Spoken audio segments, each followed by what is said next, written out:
Magandang gabi mga kahwan. Narito na ang evening edition ng ating weather update today.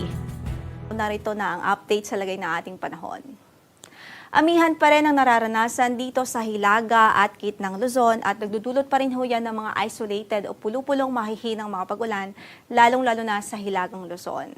At nagdudulot pa rin ang amihan ng mabababang temperatura sa malaking bahagi ng Luzon at Visayas, especially po sa matataas na lugar.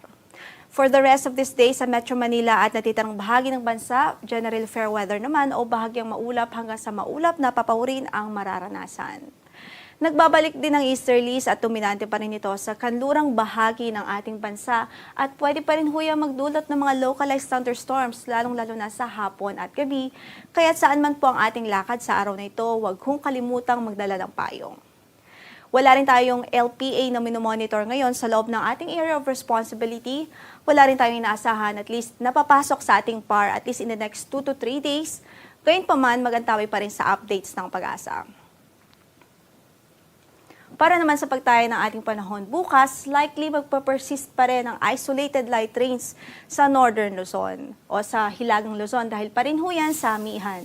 Samantala sa Metro Manila at natitirang bahagi pa ng Luzon, bahagyang maulap hanggang sa maulap pa rin ang papawri na mararanasan bukas, posible din ng mga isolated rain showers sa hapon at gabi. Samantala sa Visayas at Mindanao, generally improved weather pa rin ang mararanasang panahon hanggang bukas. Asahan natin ang bahagyang maulap hanggang sa maulap na papawrin at mga posibilidad mga panandali ang pagbuhos ng ulan sa hapon at gabi dahil pa rin huyan sa easterlies.